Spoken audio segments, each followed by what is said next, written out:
What's up folks? Magtitinda kami ngayong araw na to. Kasi sarado yung school canteen. Kaya pwede na kaming magtinda sa mga bata. Kasi wala silang bibilhan ng merienda eh.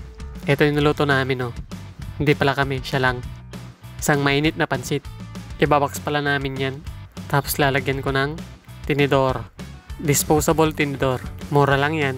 Pag nagbigay ka ng 50, may sukli ka pa. Ganyan pala itsura niya no. May kasama pang itlog. Ewan ko kung ba't may kasamang itlog yan. Kaya umpisan ko ng pagre-repa. Kailangan matapos kami ng maaga. Sa senior pala namin dadalhin to. May ayuda yung mga senior ngayon eh. Yung monthly ayuda nila na 6K. Sana all nagkaka 6K every month. Haha! Simula Lunes pala. Magbebenta na kami ng merienda. Kasi half day lang yung mga bata eh. Kaya nagdesisyon yung kantin na magsara na. Kasi hindi naman sila kakain doon ng tanghali eh. Tapos mahal pa ata yung kwan nila doon upa. Kaya nagsara na lang sila. Siyempre pag nagsara sila, pwede na kami magtinda. Pwede na namin ipasok yung kontrabando. Sobrang init kasi kaya half day na lang yung mga bata. Hanggang May to. Tapos recognition na. So ayun na, tapos na. Ito naman yung susunod. Ang turon. Ito yung bebenta namin sa mga bata. Mura lang kasi itong turon namin. 5 piso lang. Masarap na, mura pa. Ayan oh. Ayan yung saging oh. So sweet. Siyempre nagbalot din kami ng sopas. Mabigat to sa tiyan, mainit pa. Ito na nga yung finished product naming turon. Tsura pa lang, turon na. Siyempre nagluto rin kami ng burger tsaka fries. Paborito din kasi nila yan eh. Tsaka siopaw pala. 10 bucks lang yung siopaw namin. Yan, nandito na kami sa school. Dala ko yung mga kontrabando. Sana hindi kami mahuli. Yan, may suki na kami.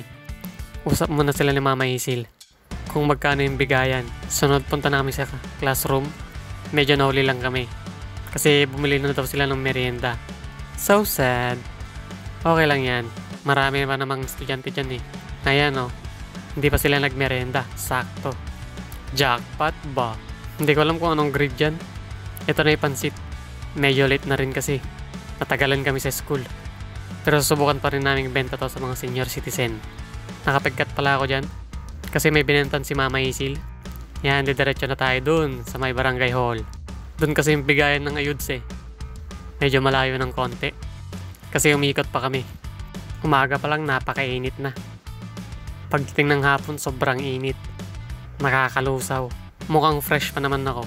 Kahit naaarawan na. At nakarating na nga kami. Dito na kami sa barangay hall. Makita nyo naman ang daming senior citizen. Mas malamig pa dito eh. Open kasi. Yung ibang senior citizen nag-uwian na. Late talaga kami. Meron din nagtitinda dito. Puto. Iba't ibang kulay. Balak ko sana yung pagpalit yung pansit ko dito eh. Swap ba? Mukhang masarap kasi. Siya nga pala yung nagtitinda ng puto. Yung magpuputo. Paano kung babae yun? Hahays! So, andito na lang ako sa likod. Ayun si Mama Isilo nag-aalok. Naghahanap ng mabobodol. De, mura lang kasi yan. Tsaka masarap. Medyo mainit pa naman. Hindi ko alam kung anong oras kaming nakapunta rito. Inuna na kasi namin yung mga estudyante. Malapit na rin pala yung kwan nila. Yung fiesta. Pero hindi ko alam kung anong pangalan ng fiesta nila. Fiesta sa barangay siguro. Hindi ako sure ha. Wait na lang natin. Ayan, so may nabenta naman si Mama Isil. Kahit papano. Ito nga pala ilalagyan ng turon namin. Ubus na. Sold out. Kaya umuwi na lang kami. Kainin na lang namin yung tirang pansit. So, yun lang. Salamat.